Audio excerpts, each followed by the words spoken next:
Well, 11 leaders at the G7 Plus summit. How important are these talks and what happened with the trilateral talk? Look, I think it was interesting the way the trilateral talks were framed, and I think it is actually probably really useful for Australia to get two of our biggest allies in the room together and have those open discussions in a forum which is just a little bit tighter than perhaps with other G7 nations. We know that over the last 100 and so years, we've fought in a lot of conflicts together. There are a lot of shared values and principles that we have that sit underneath that. And so to have that trilateral opportunity, really important.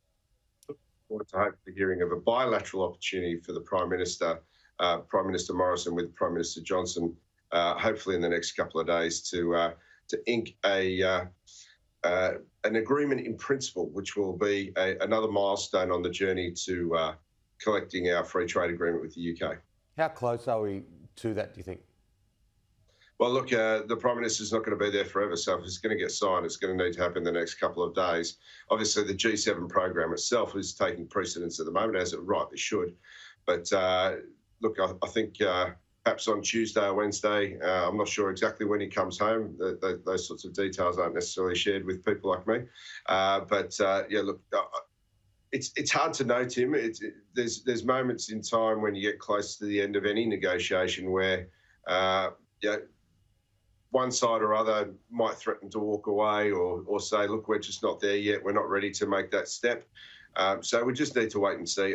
I'm very hopeful that a deal will get done. I know that there's a lot of political will to get it done, and that means Prime Ministers needing to put up or shut up to a certain degree and get a deal, get this milestone through and out of the way.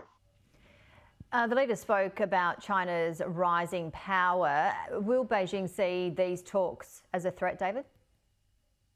Oh, look, I think if Beijing would like to see them as a threat, they can construe it that way. I don't think it's necessarily always about China. I think there are lots of other things that we share in terms of values, but certainly, Australia, the UK, and the United States have all been very strong supporters of the international rules-based system, the idea of freedom of navigation, the idea of having a rules-based system where you can have a level of trust between trading partners.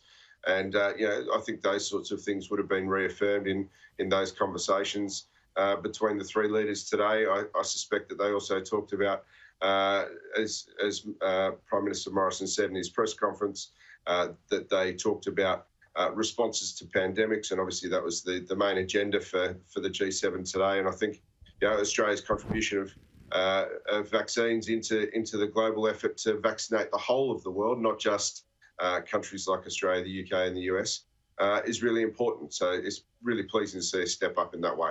Yeah, it has been ironic to hear the vaccination conversation when it's been pretty ordinary out here in Australia. That's the one thing that they really do need to get right, but that's probably for another day.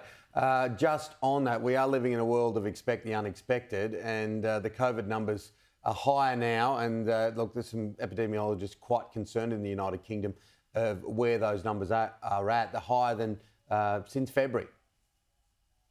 Yeah, look, I think it's higher than since February, yes, but there was a peak in that January-February breach of around 60,000 a day. We're at 5,000 odd a day. Look, they're not great numbers, absolutely. The good news is that from the reports I've seen, certainly most people who have been vaccinated are not being hospitalised. A few have been, very few.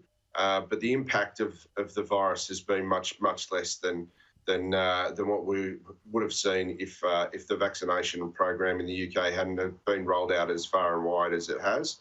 I think probably there's a few issues for the UK to perhaps have a look at what's happened in Victoria during the lockdown, where last year, where some of the smaller migrant or even larger migrant groups who didn't really have access to the information in a usable format for them, not in the right language, not the right sort of conversation to have with them. So the messages weren't getting through. And I think, my reflection and listening to some of my colleagues in the UK who are far closer and more over this is, some of the communities that we're looking at are migrant communities who are a bit worried and wary of interacting with government and perhaps haven't been as quick to join the vaccine queues as what we might like to see. So hopefully a bit of balance through this, and they've been going around knocking door to door to encourage people to get vaccinated and to let them know about the challenges in an appropriate form. So I'm very hopeful that the June 21 date for further relaxation may come, and we'll see that, or if there's going to be an extension of restrictions in the UK, that'll only be maybe a week or two, and let many UK people go down to the seaside like the G7 leaders and enjoy a summer holiday, even if it is at home in the UK. Certainly looks good there. We do have to wrap things up, but just quickly, David, day 2 of the G7 summit will be on global resistance, foreign policy and health. In terms of climate change as well, how much pressure is Scott Morrison under, considering all G7 are committed to the net zero by 2050?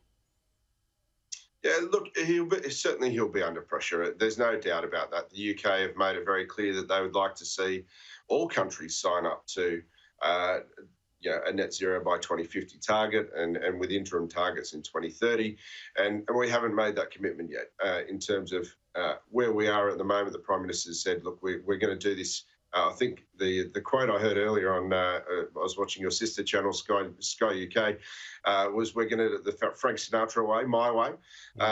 Look, I think we have a pretty good case to talk about here in Australia.